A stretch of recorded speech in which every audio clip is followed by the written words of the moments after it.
નમસ્કાર વિદ્યાર્થી મિત્રો, હું ચૌહાણ ઈશિતા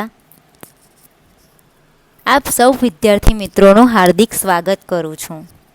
આજે આપણે ધોરણ 11 વિષય સમાજશાસ્ત્ર પાઠ 5 સંસ્કૃતિ અને સામાજિકીકરણ વિશે અભ્યાસ કરીશું.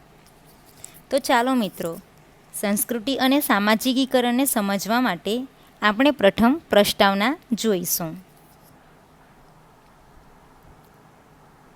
માનવી એક સામાજિક પ્રાણી છે. આપણે પણ એક સામાજિક પ્રાણી છે, પરંતુ આપણે સમાજમાં રહીએ છીએ એટલે આપણે એક સામાજિક પ્રાણી છે. પોતાના રોજિંદા જીવનમાં પ્રત્યેક માનવી બીજા ઉપર આધાર રાખે છે. એટલે કે આપણે કોઈક પણ વસ્તુ કે કાર્ય કરવા માટે આપણને એકબીજાની જરૂર પડે છે.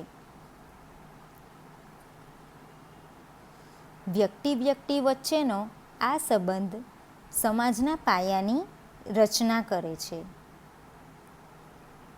જો એકબીજા માનવની જરૂરિયાત આપણને ઊભી થતી જ ન હોય, એટલે કે જો આજે એકબીજાની જરૂરિયાત જ ન પડતી હોય, તો આજે માનવો વચ્ચે જે સંબંધો જોવા મળે છે તે અસ્તિત્વમાં જ ન આવ્યા હોત.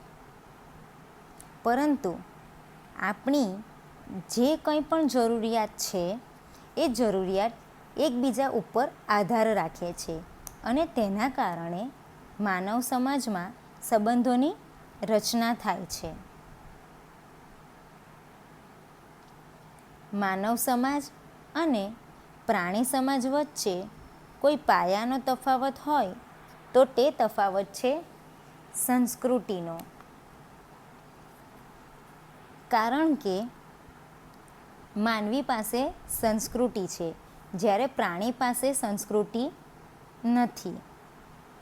આપણી એક અલગ પ્રકારની જીવન જીવવાની રીત છે, આપણો એક અલગ પ્રકારનો ખોરાક છે, આપણો અલગ પહેરવેશ છે, આપણી પાસે એક ભાષા છે, આપણી પાસે હથિયારો છે, આપણી પાસે કળા આવડત છે, આપણી પાસે વિચારવાની શક્તિ પણ છે. આ બધું આપણી સંસ્કૃતિ કહેવાય છે. જ્યારે પ્રાણી પાસે આ બધું હોતું નથી.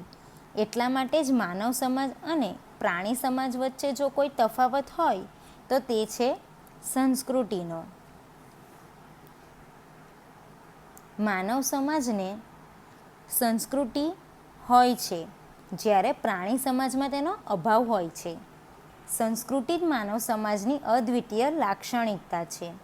જુઓ મિત્રો, પરીક્ષામાં તમને આ પ્રશ્ન પૂછાઈ શકે કે માનવ સમાજની અદ્વિતીય લાક્ષણિકતા કઈ છે, તો તેનો જવાબ આવશે આપણી સંસ્કૃતિ.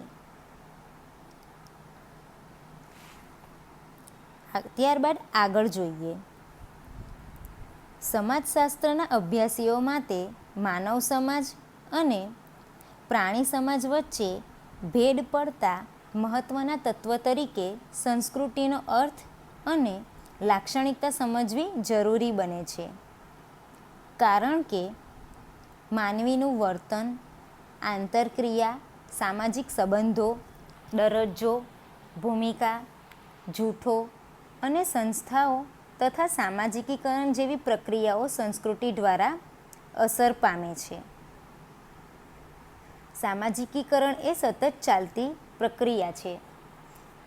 મિત્રો, આપણે જોઈએ છીએ કે સંસ્કૃતિ એટલે કે આપણે સમાજમાં એકબીજાનું અનુકરણ કરીને અને આપણને જે કંઈ પણ પ્રાપ્ત થયેલું છે એ સતત ને સતત ચાલુ જ રહે છે. એટલે આપણે જોઈએ છીએ કે તેમાં બદલાવ તો આવે છે, પરંતુ તે બંધ નથી થઈ જતું. આથી સામાજિકીકરણને સતત ચાલતી પ્રક્રિયા કહી છે. ત્યારબાદ મિત્રો, આજે આપણે સંસ્કૃતિનો અર્થ જોઈશું. સરળ શબ્દમાં કહીએ તો સંસ્કૃતિ એટલે જીવન જીવવાની રીત. મિત્રો, આપણી પણ જીવન જીવવાની રીત એક અલગ જ છે. એ જ રીતે દરેક સમાજની સંસ્કૃતિ પણ અલગ અલગ હોય છે. પોતપોતાની સંસ્કૃતિ પ્રમાણે તેઓની જીવન જીવવાની રીત પણ અલગ અલગ જોવા મળે છે. 19મી સદીમાં સંસ્કૃતિ શબ્દ લોકોની જીવનશૈલી તરીકે વપરાવા લાગ્યો. ભલે પછી આ જીવનશૈલી ગમે તે સ્વરૂપની હોય તો પણ તે સંસ્કૃતિ તરીકે ઓળખાતી. એટલે કે મિત્રો, સંસ્કૃતિ દરેક વ્યક્તિની અલગ અલગ હોય છે અને તે પોતાની સંસ્કૃતિને અનુરૂપ જ પોતાનું વર્તન કરે છે અને તેના આધારે જ પોતાની જીવનશૈલી આગળ વધારે છે. આ જીવનશૈલી ગ્રામજનોની હોય, શહેરીજનોની હોય, આદિવાસી લોકોની હોય, ગોરા લોકોની હોય, હિન્દુઓ કે મુસ્લિમોની હોય કે પછી આધુનિક સમાજ જીવન જીવતા લોકોની હોય. ટૂંકમાં સંસ્કૃતિ એટલે જીવનશૈલી એવો અર્થ 19મી સદીમાં થતો હતો. મિત્રો, આપણે જોઈએ છીએ કે ગ્રામજનોની જે જીવનશૈલી હોય છે તે ખૂબ સાધારણ અને સામાન્ય જોવા મળે છે. એ લોકો વહેલી સવારે ઉઠે છે, વહેલા કામ કરવા જાય છે અને રાતે પણ જલ્દી સૂઈ જાય છે. જ્યારે શહેરીજનોની સંસ્કૃતિ કેવી હોય છે કે તેઓ સવારે મોડા ઉઠે છે અને રાતે પણ તેઓ મોડા સૂઈ જાય છે. આથી તેઓની જીવનચર્યા પણ ખૂબ અલગ પ્રકારની જોવા મળે છે. એ જ રીતે આદિવાસી લોકોની સંસ્કૃતિ, ગોરા લોકોની સંસ્કૃતિ, હિન્દુ અને મુસ્લિમ લોકોની સંસ્કૃતિ પણ જુદી જુદી જોવા મળે છે અને તે પોતાની સંસ્કૃતિને અનુરૂપ જ પોતાનો વર્તન વ્યવહાર કરતો હોય છે, એટલે કે પોતાની જીવનશૈલી જીવતો હોય છે. 20મી સદીમાં સંસ્કૃતિ શબ્દ સમગ્ર સામાજિક વારસાના અર્થમાં વપરાવા લાગ્યો. મિત્રો, અહીં સામાજિક વારસો એટલે એમ કહી શકાય કે આપણા માતા પિતા દ્વારા આપણને જે કંઈ પણ પ્રાપ્ત થયું છે તે આપણી સંસ્કૃતિ છે. સામાજિક વારસો એટલે લોકોના જૂથ જીવનની વિશિષ્ટ શૈલી. એટલે કે મિત્રો, આપણા માતા પિતા પાસેથી આપણને જે કંઈ જીવન મળ્યું છે, એટલે કે જ્યારે કોઈ બાળક જન્મે છે તેના જન્મથી લઈ તેના માતા પિતા જે કંઈ પ્રમાણેનું જીવન જીવે છે, જેવું ખોરાક લે છે, જેવી ભાષા બોલે છે, જેવો પહેરવેશ પહેરે છે, તેનું જ સેમ અનુકરણ તે બાળક કરતો હોય છે. એટલે કે તે તેનો સામાજિક વારસો, એ જ એની જીવનશૈલી બની જતી હોય છે.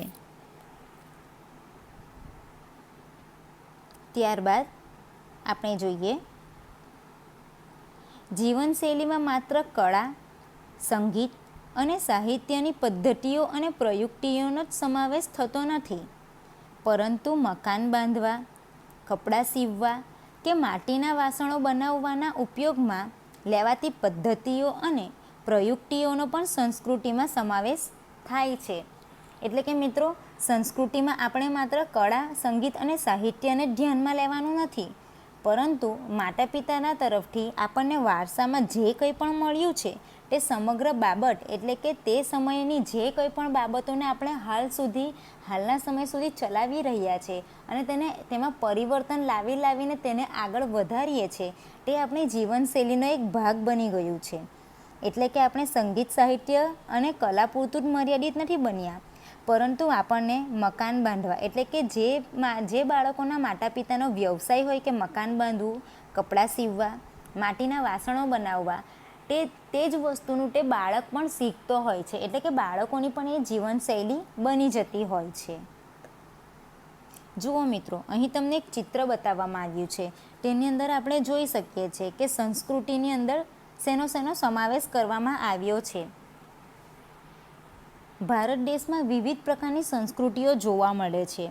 તેમાં અલગ અલગ રાજ્યોની, એટલે કે અલગ અલગ પ્રદેશમાં વસવાટ કરતા અલગ અલગ લોકોની સંસ્કૃતિ પણ અલગ અલગ પ્રકારની જોવા મળે છે. તેઓનું વર્તન વ્યવહાર ખૂબ જ અલગ પ્રકારનું હોય છે. તે પોતાની અલગ સંસ્કૃતિની અલગ પ્રકારની છાપ ઊભી કરે છે. તો ત્યારબાદ આપણે જોઈશું સંસ્કૃતિની વ્યાખ્યા.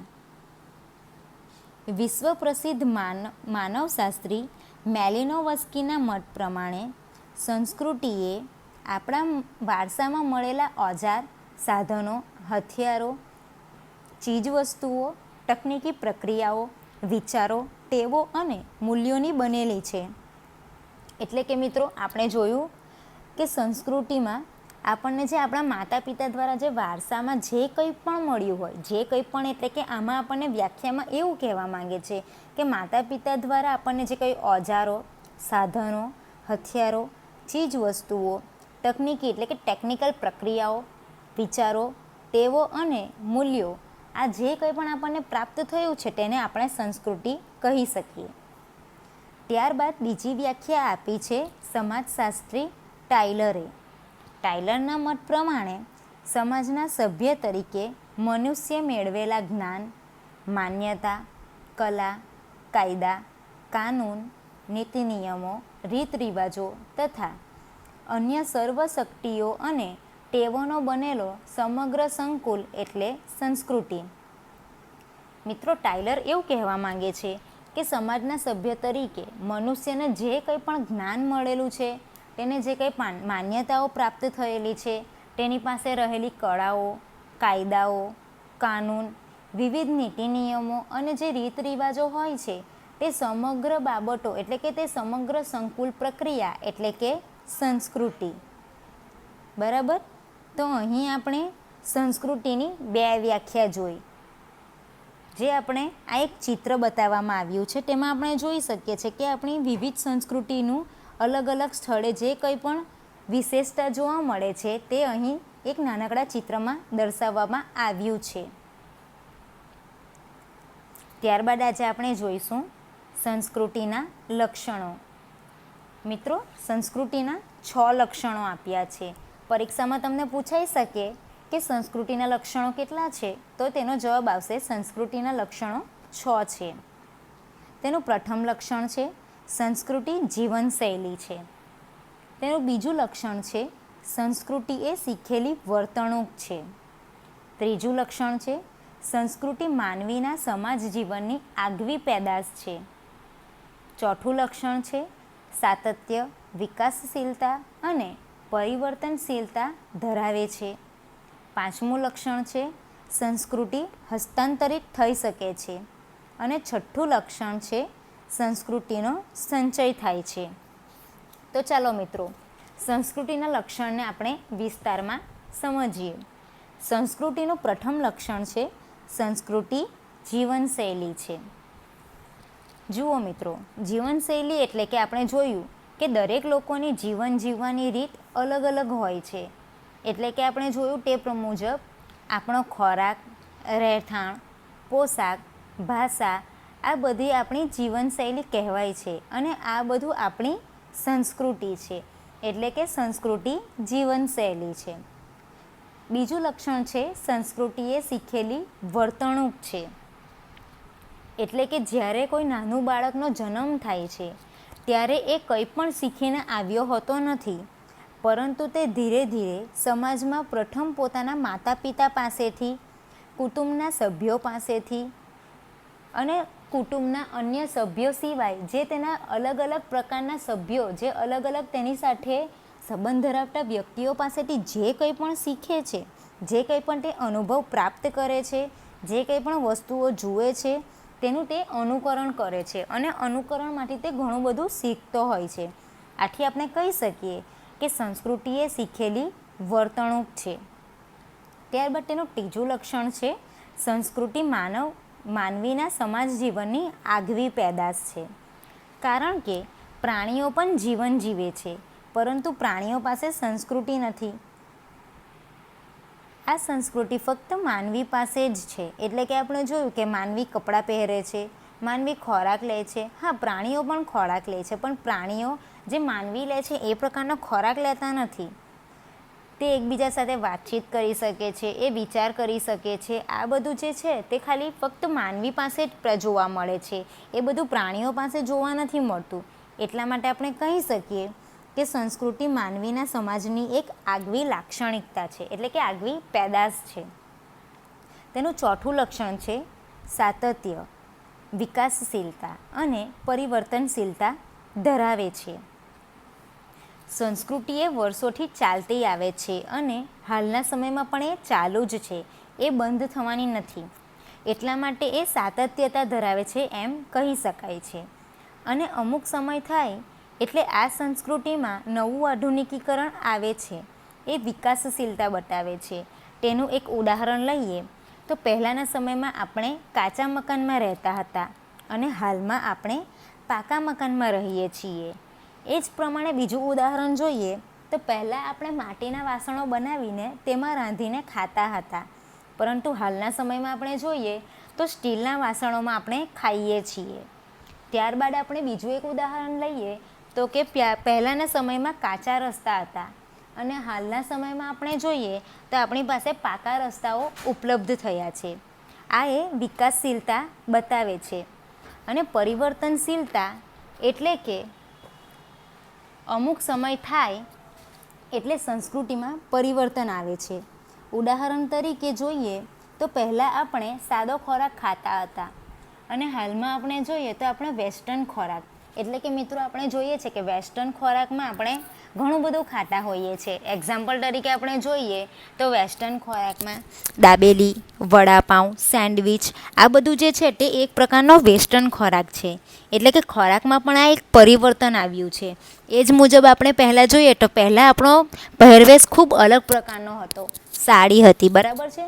અને હાલમાં આપણે જોઈએ છે તો તેમાં પણ વેસ્ટર્ન કપડાઓ આપણે વધુ પ્રમાણે પહેરવા લાગ્યા છે. એટલે એમાં પણ પરિવર્તન આવ્યું છે.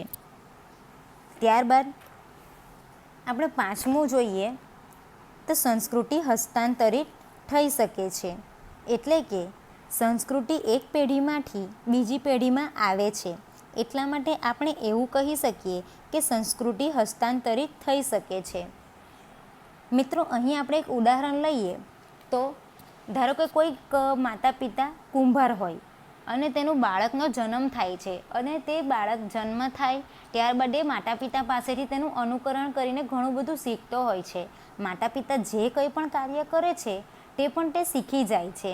આમ તે પોતાનું કાર્ય એટલે કે તેના માતા પિતા જે કંઈ પણ ધંધો કરે છે તેનું અનુકરણ કરી તે બાળક પણ તેનું શીખી જાય છે.